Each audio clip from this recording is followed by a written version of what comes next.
Welcome to Raise the Anchor, the podcast that explores what happens when we stop drifting and start choosing. I'm your host, Melissa Burbridge, and each week we dive into real, raw stories of transformation, moments when people dared to raise the anchor and change course. Whether you're navigating chronic illness, burnout, big life pivots, or healing from the inside out, you'll find inspiration and truth here on Raise the Anchor.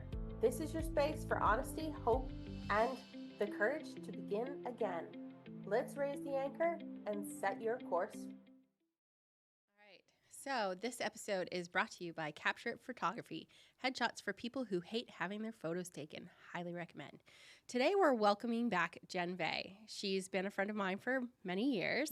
We've gone through many seasons together with our children and with our husbands and, with our illnesses. Yeah.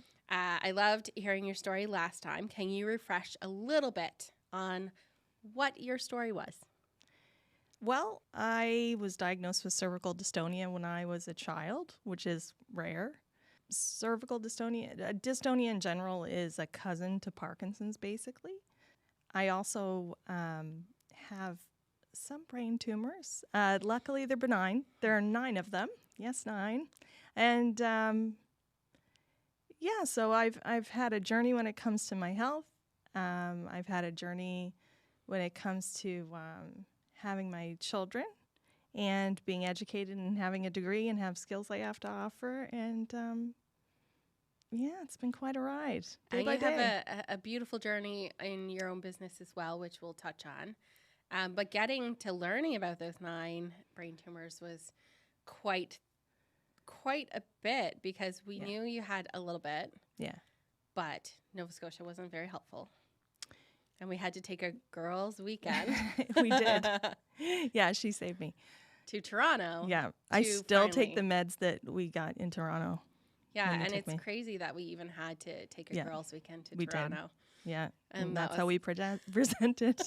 That was quite an adventure. I remember probably my most favorite moment was walking into the Christmas store. Even though you were about to have an episode, as we called it at that time, your face lit up just going into that store, and that made it all worth it. But I remember us trying to get onto the plane and trying to make it look like you weren't having a stroke, trying to make it look like you weren't a drunk because you were stumbling a little bit. Exactly. And we were so nervous that we weren't going to get home. I forgot about that. Yeah, I remember that now. Probably your least favorite part of the trip is when I flipped the script and made you the nurse and not me. That was unreal. Unreal. I remember you can tell about that. The pure terror on your face. And I'm like, we're at the keg. Yeah. We're finishing up. And I'm like, we're leaving. We're leaving right now. If you want dessert, take it to go because we're leaving. We're finding a pharmacy. I need Benadryl yesterday. And you're like, what's going on? Where do we need to go? I'm like, let's just breathe. Let's just go.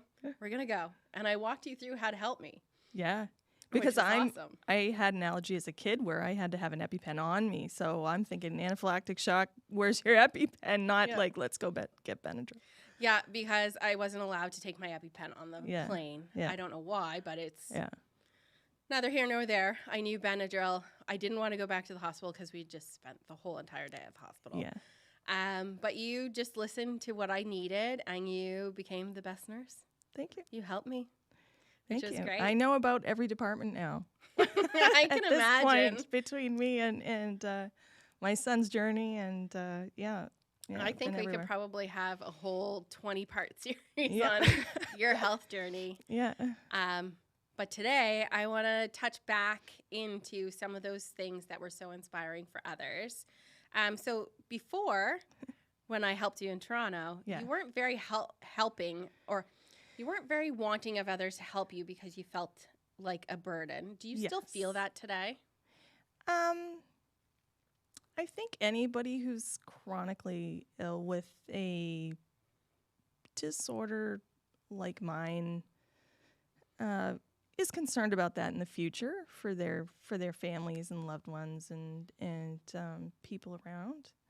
I always check in to make sure that everything's okay about me not being burdened, but I feel absolutely supported. So Good. that's good. And since we last met, you weren't really working much. No. Because it was limiting you. Yeah. You were working for the property management when you could. Yeah. Your husband was away for weeks at a time. Yeah. Your boys were now home because of the pandemic, and you had to not only be mom, you had to be teacher. Yeah. How has your journey from then to now kind of happened? We can do touch points and come back. Yeah, it's been just as interesting. So, there was the pandemic. My husband worked away and rotation, and then he came home, and thank goodness he was home because over the last little bit, my father unfortunately got cancer. He thought he had it for a while, and it wasn't diagnosed, and we thought we had more time, and we didn't. And so I spent the whole summer every single day in the hospital. And since he didn't have a family doctor, I was his doctor. So I did all the advocating. I did all the notes every single day and everything. And in the last days, when we had our family meeting, I had to say, okay, I'm not going to be his doctor anymore. I want to be his daughter. And one of the doctors stepped up and said, yeah, well, I'll take that role. So that must have been such a hard time because you're with your sickness. Yeah. You have your family. Yeah. And here you are being your dad's doctor. Well, you are daddy's little girl, which watching watching you two together, luckily I have those memories of you guys being together. I'm going to try not to cry. It's still hard years later. I was crying the other day. Yeah. Because you guys talked all the time. Yeah. He wanted to be your caretaker for a long time. Yeah. I remember him coming over when you got your dog, your therapy dog, and just like, here's lunch for you girls today so you don't have to worry about it. He was such a beautiful person. Yeah, he was, yeah. But I like that you advocated and said, I no longer want to be the doctor. I want to be the daughter. Yeah. Because that's important for your healing process after. Yeah, there are two things that I can say about that. One is a funny story because of my illness. Sometimes I look like I'm going into a stroke. Kind of a thing where I start flopping, and they were trying to treat Dad, and next thing you knew, I was flopping up against the wall, and the nurses were like, what's going on? And I'm like, don't pay attention to me, just take care of him, I'm fine. And they're looking at me going, you're not fine. And so that was kind of funny, and you have to have a bit of humor when you're chronically Yeah, you do. And the other thing was after, he had amazing doctors around him. He really did. And one of them, after we found out he had a very rare type of cancer as it moved, not originally, but as it moved. And he said he was fortunate he passed away as quickly as he did because it was a very, very painful type that went to his bones and then started going onto his spine and his brain. And so the way you see it on TV, you know, your last words and stuff, it just didn't go the way you picture it to go. Yeah. So a little bit of a silver lining in there, even through the hard time. Yeah, he needed to be at peace. Yeah. Yeah, and that's hard I watch it all the time, so I often forget. Yeah. I often forget what it's like for families, and I have to bring myself back in. Yeah. He even touched the nurses. They were all crying. They were all crying. So. Yeah. We're not supposed to, but we do. Yeah. I don't know how many times I think it's just therapeutic. Yeah. The last time we spoke, you talked about a grieving process. So this is another grieving process, but the grieving process with your illness. Are you still grieving the old you, or have you decided a new path forward? So it's kind of a double-edged thing. People have different beliefs about when you have an illness that's ongoing, how it goes and how you should treat it. I think there's a grief process in everything you lose from the person you were before. And so I do go through a grief process, but it's a healthy one. And then I move on. And then, it's day by day. So, right now we're looking into some things because I just found out I'm more limited. Hopefully it's temporary. But this grief process behind that. And that's a heavy weight to bear, thinking that there might be more things you have to give up. Yeah, the things I absolutely love. Yeah. Yeah. Yeah. I don't like that season. Yeah. I hope it is temporary for you. Thank you. I hope so. Because you're such an amazing person. I also know that you're proud, which I love. And it's kind of an invisible illness, even though it's not an invisible illness. Yes. So you have to constantly advocate. Yes. I've seen a few posts recently where people have like the wheelchair thing on their license plate, and then they get out and they don't have a wheelchair, like it has the disability. Mm-hmm. So nobody can actively see your disability. No. Unless they spend a little bit of time with you. Yeah. So can you walk us through a little bit of advocating that piece? I know we didn't talk about that, sorry. This is so interesting because I actually talked to somebody this week. I met for the first time somebody who had dystonia. Yeah. Along with something else. But it was just such an incredible conversation because you see me, you might see my head shake a bit, but inside I can feel myself vibrating all the time, which is, exhausting. And it was just such an incredible conversation. But things like going to the grocery store, I don't know why, but the local grocery store, if I go in for more than 15 minutes, I end up with the left side of my face goes numb. I start slurring. I'll start going into what people would think would be some sort of a stroke because it's like a seizure, but it's loose. Mm-hmm. People don't really, and we were talking about how I kind of fall through the cracks. I don't feel like sometimes I fit in with the disability community, the disabled community, because I don't present that way, but yet I don't really fit into an able-bodied community either, and I'm starting to learn that language of, able-bodied. And you're that unicorn or that snowflake, like you just reminded me of the snowflake. Everybody's different. That's right. I love that. Yeah. Does your husband still work away for weeks at a time? Thank goodness he doesn't. He does go away once in a while, but he has been home, thank goodness, because since my father passed, my mom does have Parkinson's, and I had been taking care of her for the last few years. So I didn't have any bandwidth. So no, I don't blame you. He's been the biggest support, and a lot on your plate. A lot on your plate. Yeah. The last time we spoke, you were having a hard time finding a diagnosis. Is that still kind of an issue? So what happened was what a lot of people go through.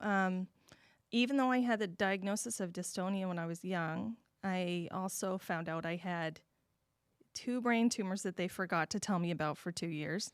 And then I found out I had 9 brain tumors, and it happened at about the same time I started really storming with dystonia. And so I saw 2 doctors here, and they, of course, thought it was in my head and tried to give me drugs that weren't appropriate. And then after 2 years of being bedridden, I got to see a movement specialist here. I'm so fortunate there's only 2. I know they're very hard to get in to see.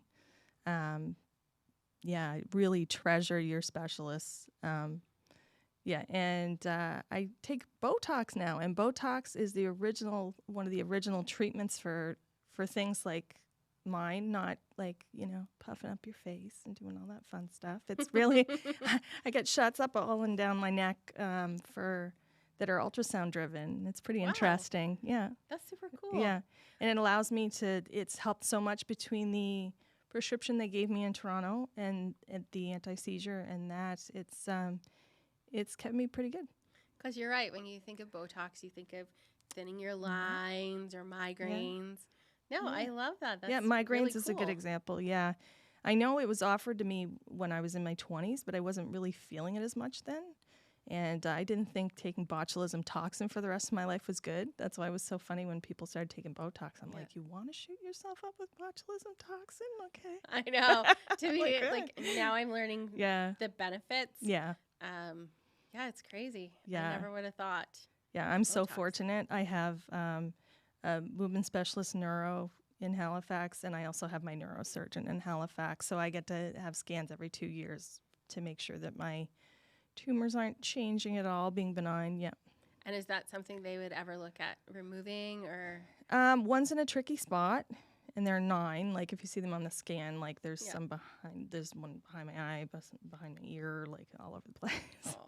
Oh. This big one in the back, where the blood comes out of my brain, which is tricky, but they said they can do it. We're pretty much trying to wait out the technology. Yeah. So until I get really symptomatic where they have to go in, they wouldn't go in to remove that. It is a big risk. Yeah, brain surgery. Who wants that? Yeah, no. Nobody does.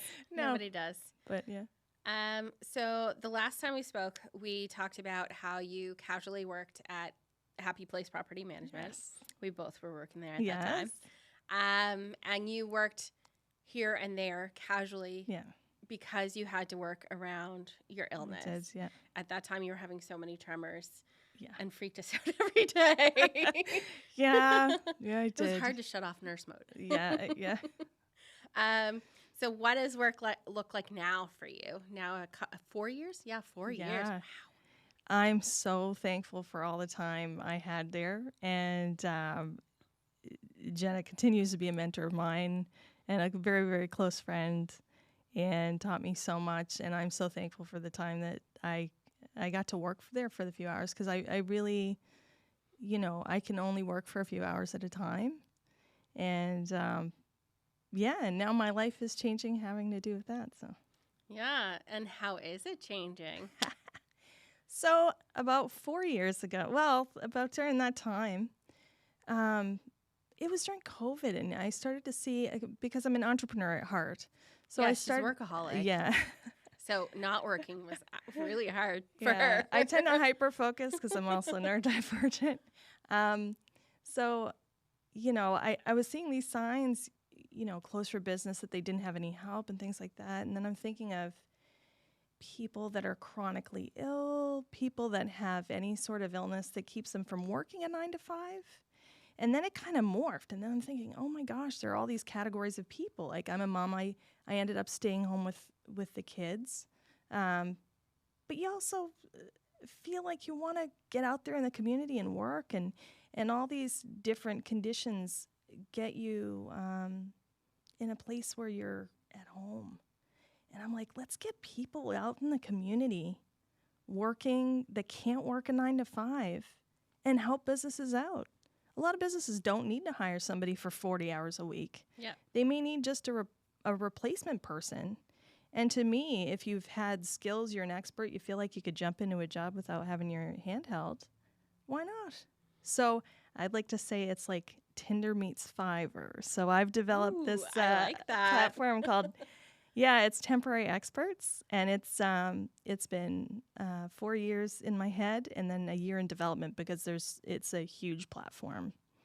And I hope it's going to change and help so many people and businesses. Yeah. I think it'll help a lot of businesses because starting and growing your own business, as both of us know, can be labor intensive and you need that extra help, but you don't want to hire somebody full time because that's going to hit your bottom line that you're trying to start to get. Yeah.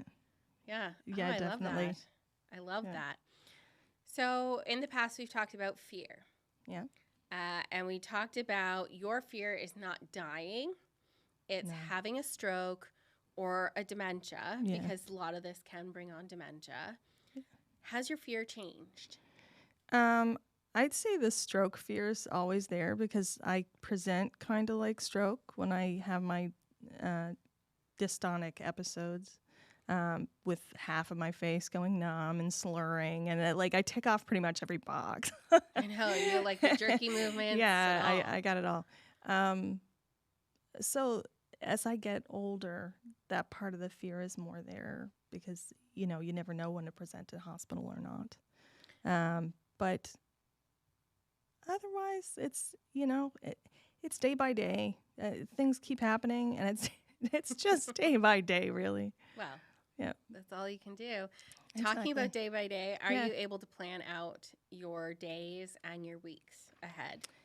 I try, but I can't. Like, there's certain things like by the time nighttime rolls around, I'm not as good, and A lot of the networking events at night, unfortunately, I try to sign up for, but sometimes I can't make. And everybody's given me so much grace when it comes to that. I've met so many people that are absolutely amazing and inspirational every day. And so, no, I don't. I plan as much as I can, but I'm intentional instead of goal-driven. Mm-hmm. So I have intentions for the day, and when I complete, some things, I feel absolutely proud of myself. So no, I love that. Yeah. I love that you're not putting that extra pressure. Like most people do. We have to have 1,001 things done before we can feel accomplished. Just one small task is all you need to be able to do. Yeah. So we've talked a little bit about temporary experts. Yeah. You have a podcast coming out soon. I do. Compassion Works. Ooh, tell us a little about it. I'm going to start that up. Well, the platform is going to be coming out in June. So when this comes out, our platform will come out. It really took a community, since I can't work a 9 to 5, and it does take so much work to start a business. It really, the people around me have been amazing. They all understand, my journey. They're all on their journeys that are similar in some ways. So they have a level of understanding, and they're ready to jump in. And so then I have a podcast that's going to go along with that to introduce myself and my story and other people's stories, because they're just so inspirational, and all the different groups that we hope to help through this fractional employment, online platform. I love that. What movement are you wanting to start with your podcast and your platform? I do want to start a movement for people to understand that there are people, and everybody knows somebody like this. This isn't only to me. There are people that cannot work a 9 to 5 for whatever reason, and they just need to be. Their experience, they can work, they can get out there, but they need to be part of the community. Doing gig work at home does not fill your soul. Like, for some people, it's fine, but for mental health and all, getting out in the community is so important, and that's why it was a big part of this platform, not to be at home. Now, you can choose to be at home if that's your choice, but like doing community asset mapping and seeing how people can get in with their communities. Interestingly, I've talked to a lot of like counselors or therapists. They're the ones who are asking for my card the most, because you may be kind of in between your job, just trying to figure things out, or just those few hours are so helpful. And I know one of the inspirations behind my business was when I was on the cervical dystonia help site, there were a lot of people we were talking off the cliff. Yeah. And the common thread was them losing their job. I can't do my job anymore. How am I going to do my job anymore? My employer says, I just, and that's what does it for so many people, is their identity wrapped up in their job. So if we can get some of these people that have these skills working how they want to work, like empowering them to work the hours that they want to work, say they can make their own calendar, set what hours they're available. And if you're a business, you can see what hours they're available, and that's it. You can set your boundaries, which beautiful. Is so important, because they know what their boundaries are. Yeah. If you have something, you know what your boundaries are. Yeah, usually. Yeah. So, yeah. Some people. Yeah. Need to set some boundaries. Yeah, like sometimes. Some people might be able to set their calendar a whole month ahead, and some people maybe a week before a flare-up or something that they can set their calendar ahead. And it also sounds like there's that flexibility. If there is an off day, they can adjust and tweak it. Yeah. Oh, absolutely. Yeah. So when you are launching this, because our listeners are a little bit all over the world, for some reason this podcast goes really well in Ireland. So I kind of love it. My middle name's Connolly.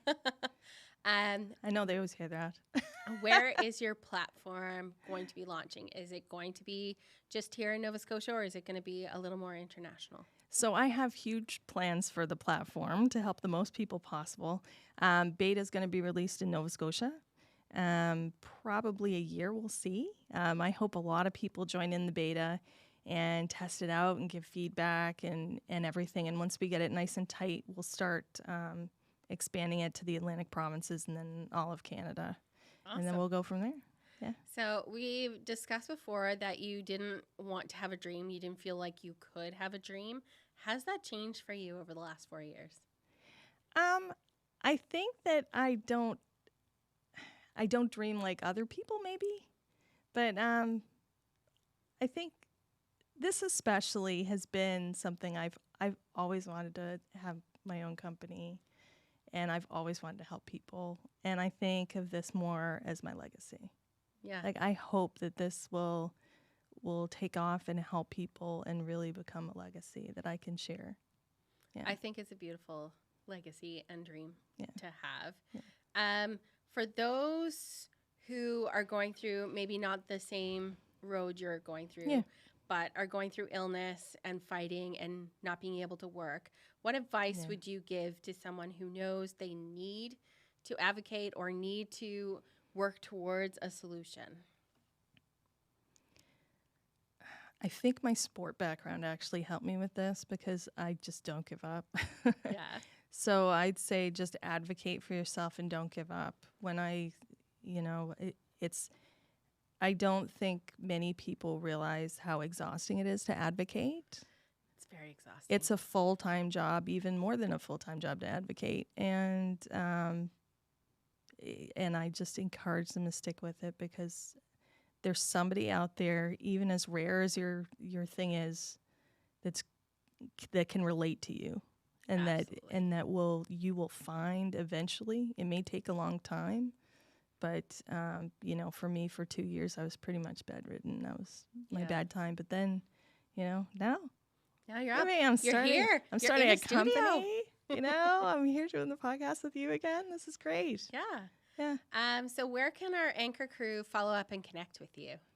So I'm always on LinkedIn.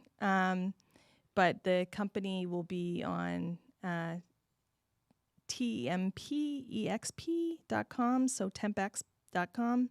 We're on Instagram on Temporary Experts SE. It was important for it to be a social enterprise. Facebook Temporary Experts, you can find us in our logo and all. Yeah. Looking forward to that. Yeah. So the last question, okay. And most people are a little iffy on this because usually people will think what motivates you, but I want to know what inspires you.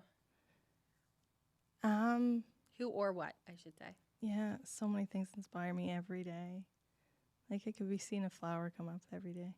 I love the ebbs and flows of that it may not be just one single thing. No, like just getting up in the morning and having another day inspires me. But the people I've met, honestly, on this journey with Temporary Experts, I've met so many people that are so excited, that think this is needed. It's really needed to help people. And their stories have really inspired me. When you think you're going through something and then you talk to somebody else, all of a sudden you're like, wow. I'm sorry. I'm still choking up from your just seeing another day. That touches on so many levels. Yep. It's so deep. Yep. I love that. Well, thank you for coming on the show today. I'm so excited to watch your business launch and grow. Thank you. The whole journey over the past few years is, I'm sorry. I love it. Thank you. Thank you. I hope it's going to help a lot of people.